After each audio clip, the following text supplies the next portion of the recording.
दोस्तों नमस्कार।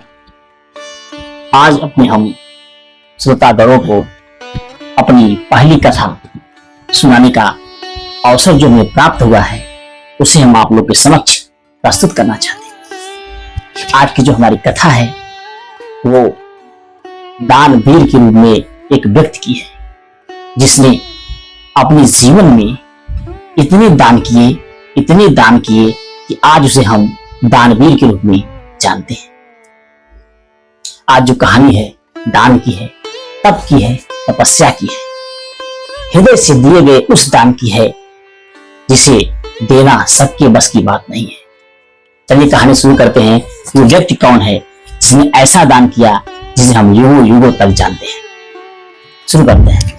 बात उन दिनों की है जब महाभारत युद्ध हुआ करता था। उन दिनों महाराज युधिष्ठिर अपने पांडवों के साथ बहुत खुश रहते थे। महाराज युधिष्ठिर का जो दान की प्रक्रिया थी, चारों दिशाओं में सब लोग जानते थे कि महाराज युधिष्ठिर बहुत बड़े दानी हैं। उनकी चर्चा चारों दिशाओं में होती थी कि महाराज युधिष्ठिर बहुत अच्छे दानी हैं। जो भी उनके दरबार में जाता है वो खाली हाथ नहीं लौटता है। महाराज युधिष्ठिर जब ये बात सुनते हैं तो ये बहुत खुशी मिलती है कि कम से कम मेरा नाम दान के रूप में लिया जाता है। सभी लोग मुझे दानवीर के रूप में जानते हैं। ये बातें चारों तरफ चर्चा की तरफ फैल रही थी। एक दिन महाराज युधिष्ठिर अपने मंत्रियों के साथ दरबार में बैठे थे। सभी मंत्री प्रशंसा कर रहे थे कि महाराज युधिष्ठिर बहुत बड़े दानी हैं। उनकी चर्चा चारों दिशाओं में गूंज रही है। ये बात सुनकर महाराज बहुत प्रसन्न। बगल में माधव श्री कृष्ण बैठे थे। माधव ने कहा, महाराज आपके देश के बगल में एक देश अंग देश है। वहां का राजा अंगराजगण भी बहुत बड़ा दानी है। उसके भी चर्चे आप सुने होंगे। हो सकता है वो आपसे बड़ा भी दानी हो। इस पर युधिष्ठिर को शक होता है और कहते, माधव अगर तुम बोल रहे हो ये बात सत्य होगी, परंतु मेरे मन में एक जिज्ञासा है। मैं भी तो बहुत बड़ा दानी हूं, तो आपने ऐसा क्यों कहा?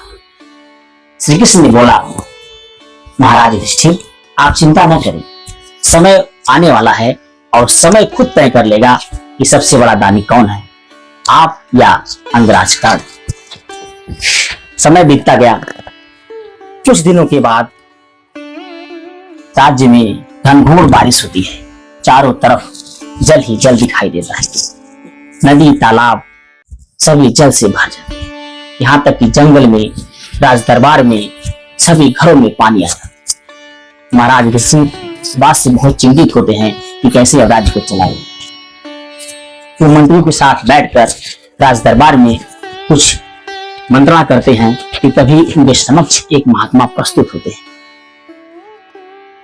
महाराज युधिष्ठिर आगे बढ़कर उनका स्वागत करते हैं और राजमहल में आने का कारण पूछते हैं। महात्मा जी बताते हैं कि महाराज हम एक छोटा सा यज्ञ कर रहे हैं। उस यज्ञ के लिए मुझे कुछ चंदन की लकड़ियों की आवश्यकता है। कृपया करके आप मुझे चंदन की लकड़ियां व्यवस्था करें। महाराज बोलते हैं ये तो बहुत छोटा सा काम है, मैं अभी आपका ये काम पूरा करा देता हूं। तो मंत्रियों को बुलाते हैं और कहते हैं महात्मा जी के लिए चंदन की लकड़ी अतिशीघ्र व्यवस्थित की जाए। सभी मंत्री जंगल की तरफ जाते हैं चंदन की लकड़ी की व्यवस्था। लेकिन बारिश इतना ज्यादा हो गया रहता है कि सारी लकड़ियां गीली हो गई। मंत्री बहुत प्रयास करते हैं कि चंदन की लकड़ी को साथ लेकर आए, लेकिन गीली होने के कारण मंत्री बिना लकड़ी के ही राज दरबार में वापस आते हैं और महाराज युधिष्ठिर के सामने हाथ जोड़कर बोलते हैं, महाराज जंगल की सारी लकड़ियां गीली हो गई। यह यज्ञ के लायक नहीं है, इसलिए हम लकड़ी नहीं ला सकते। महाराज बोलते हैं, कोई बात नहीं, जिस लकड़ी का प्रयोग हम चंदन के रूप में करते हैं वो घर में देखा जाए है कि नहीं। मंत्री राज दरबार में देखते हैं और बोलते हैं, महाराज राज दरबार से भी चंदन की लकड़ियां खत्म हो चुकी हैं। अब महाराज बहुत चिंतित होते हैं और महात्मा के सामने हाथ जोड़कर विनती करते हैं, महाराज मैं चंदन की लकड़ी देने में असमर्थ हूं, कृपया करके इसके लिए मुझे क्षमा करें। महात्मा बोलते हैं, कोई बात नहीं, लेकिन सुना था कि आपके यहाँ जो आता है वो खाली हाथ नहीं लौटता है लेकिन मुझे चंदन की लकड़ी के लिए मुझे आपके यहाँ से खाली हाथ लौटना पड़ रहा है। महाराज युधिष्ठिर बहुत शर्मिंदित होते हैं और कुछ बोल न पाते हैं, बस हाथ जोड़ करके उनसे माफी मांगते हैं। तब तक माधव श्री कृष्ण बोलते हैं, महात्मन आप चिंता न करें, इस देश के इस राज्य के बगल में एक राज्य अंगराज्य, वहां का राजा अंगराज कर्ण भी बहुत बड़ा दानी है। कृपया करके आप उस देश में पधारे, हो सकता है वो आपकी मदद करे। महात्मा बहुत प्रसन्न होते हैं और अंग देश में जाने का प्रयास करते हैं। इधर युधिष्ठिर और माधव श्री कृष्ण रूप बदलकर महात्मा जी के पीछे चल देते हैं।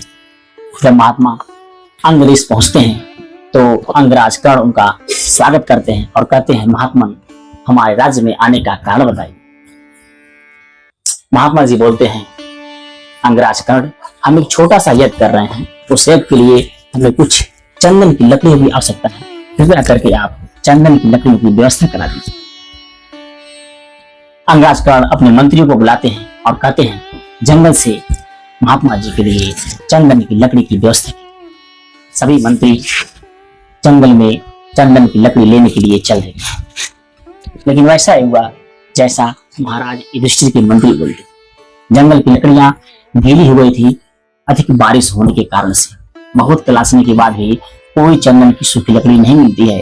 मंत्री निराश पूर्वक फिर से राज दरबार में आते हैं और अंगराज कर्ण के सामने हाथ जोड़कर कहते हैं, महाराज जंगल की सारी लकड़ियां गीली होने पर हम जंगल से लकड़ी न ला सकते।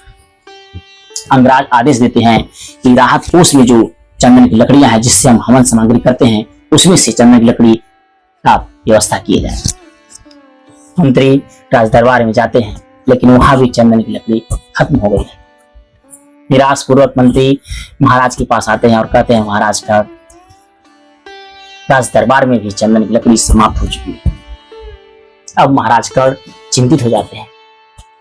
फिर महात्मा बोलते हैं, अब तो लगता है मेरा यज्ञ पूरा ना हो सकेगा, क्योंकि मैं महाराज युधिष्ठिर के यहाँ से भी निराश पूर्वक वापस लौट आया हूँ और अब आप ही अंतिम राजा थे जो मुझे चंदन की लकड़ी व्यवस्था करा सके। अंगराज कर्ण बोलते हैं, महात्मन अभी चिंता न करें, अभी मेरी आत्मा जिंदा है। दुनिया के किसी भी कोने में अगर एक भी सूखी चंदन की लकड़ी होगी तो मैं उसे लाकर आपके कदमों में समर्पित कर दूंगा। अभी आप निराश मत होइए, अभी अंगराज कर्ण जिंदा है। फिर अंगराज कर्ण अपने मंत्रियों से बोलते हैं, मंत्री जिस शयन कक्ष में हम और तुम्हारी महारानी विश्राम करते हैं उस शयन कक्ष की दरवाजे और खिड़कियां चंदन की बनी हुई, कृपया करके जा करके मेरे दरवाजे और खिड़कियों को तोड़कर ला करके महात्मन के चरणों में समर्पित करें। मंत्री जाते हैं और जहां पर महाराज कर्ण विश्राम करते हैं उस कमरे के प्रवेश द्वार और खिड़की तोड़कर ला करके महात्मा के चरणों में समर्पित करते हैं।